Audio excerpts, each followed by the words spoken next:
Hello guys! Hello, this is for Capricorn. Welcome dito sa aking channel, Kapalaran 888 Capricorn. Tingnan natin kung anong messages, vibration, gabay energy para sa inyong lahat. Okay, this is general reading guys. Capricorn, wedding, ano pa ba? Collaboration, partnership. Maybe you're waiting for a proposal. Yun ang nakikita ko sa iyo dito. Or maybe you're planning to get married.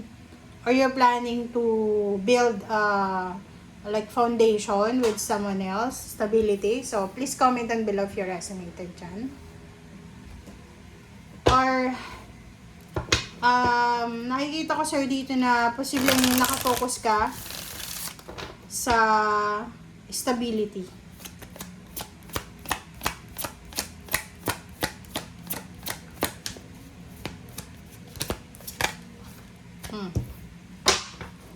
God is your source. Ano yung ibig sabihin yan?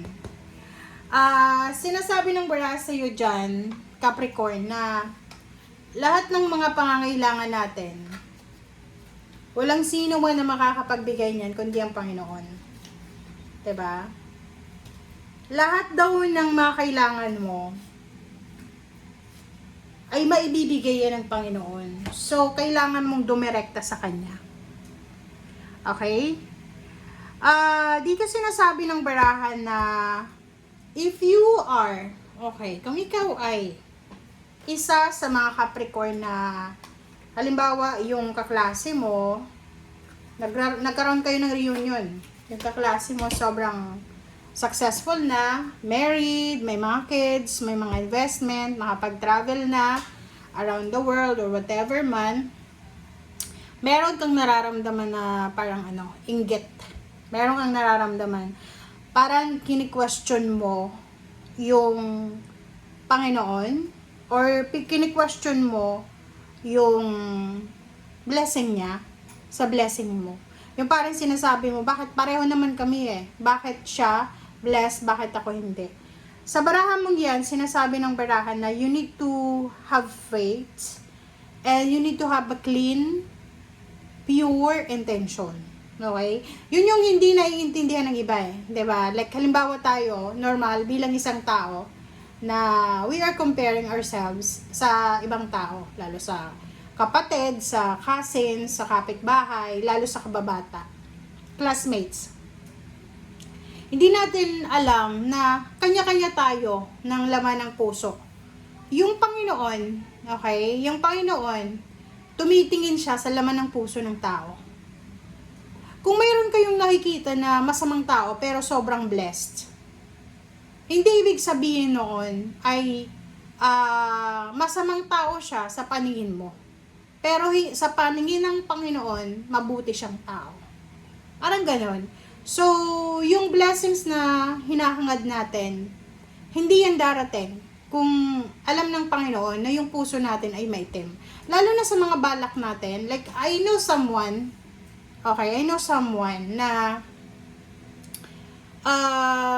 parang yung motivation niya, okay? Motivation niya, inspiration niya, maghanap buhay, magnegosyo, magtrabaho is para makapag-revenge, makapaghiganti doon sa mga umapi sa kanya nung bata pa siya, nung nabully siya sa school, or parang ganun. So, yun yung motivation niya. So, ang taong yan na kilala ko, sobrang sipag niya. Yung trabaho siya ng trabaho, gabi-araw, lahat na ata, may part-time, may full-time, meron pa siyang mga extra weekends, ganyan-ganito. Lahat na ata ng pwedeng pagkakitaan, ginawa niya na, kinuha niya na lahat. Pero, sobrang busy siya, sobrang pagod siya, sobrang busy siya, pero until now, hindi pa rin siya successful. Ano yung mali doon? Yung purpose natin 'di ba? Kailangan pure yung intention natin. Kailangan pure yung rason natin. Bakit kailangan mong kumita ng malaki? Okay, ano ba yung purpose mo dito? Pero kung ang purpose natin is ipakita sa mga tao na eto na ako, you're taking revenge, whatever. sinasabi ng bara sa'yo, no, walang mangyayaring ganon. Okay? And if parang medyo kini-question natin yung kapangyarihan ng Panginoon, naiinggit tayo, ganyan, ganito, mali din yun kasi sinasabi na, yun nga, huge, enormous, malaki, yung malaki yung sakop ng, kumbaga, malaki yung sakop ng blessings. Alright? So, sinasabi dito na walang kulang. Okay? There's no lack or limitations. Okay? So, there's, parang there's a plenty of abundance. So, we should not be negative or we should not be toxic. Okay? So, sinasabi dyan sa'yo na yun, kung isa ka, Capricorn, sa nagtatanong sa sarili mo, sa Panginoon, na bakit ganyan ka, bakit yung iba, successful, kapain mo yung puso mo, kapain mo yung intention mo. Tanungin mo muna yung sarili mo. Okay? Kasi may ganun eh.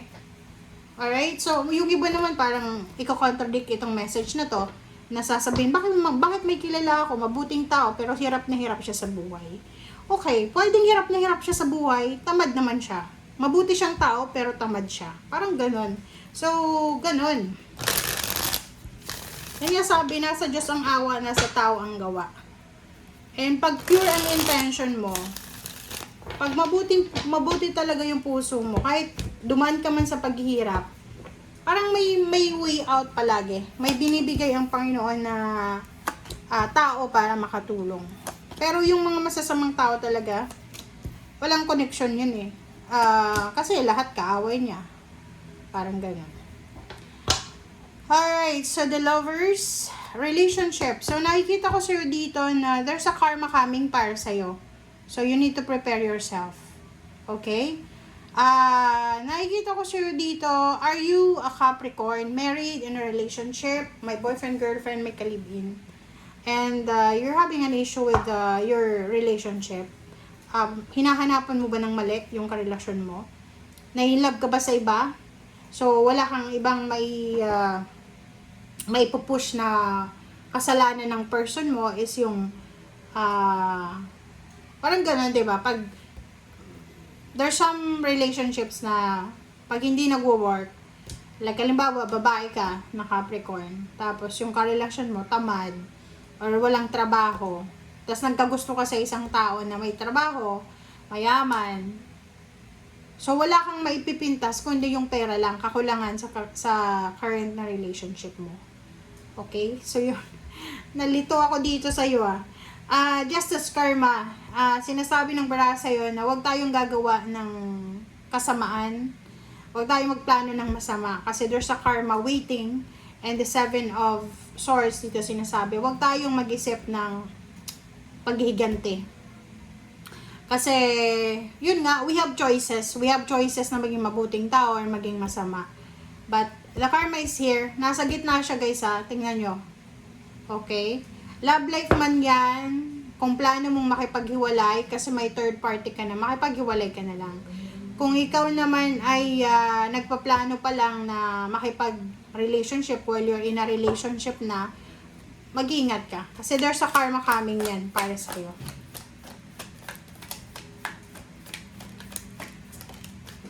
Okay, the star. Diba? Meron kang meron kang pangarap na relationship. Meron kang pangarap na, nakikita ko sa'yo, if you are Capricorn, na kalibin mo ba lang? May kalibin ka ngayon. Pero hindi siya talaga yung pinaka-ideal person mo. Lalo na sa finances. Hindi siya yung dream husband or wife mo. Or dream boyfriend, girlfriend. Hindi ko alam kung bakit nag-i-stay ka dyan.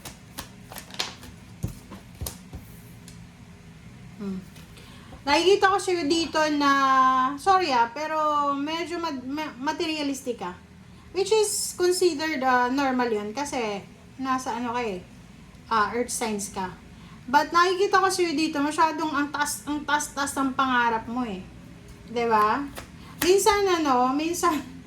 Minsan ginagawa natin complicated yung buhay natin eh. 'Di ba?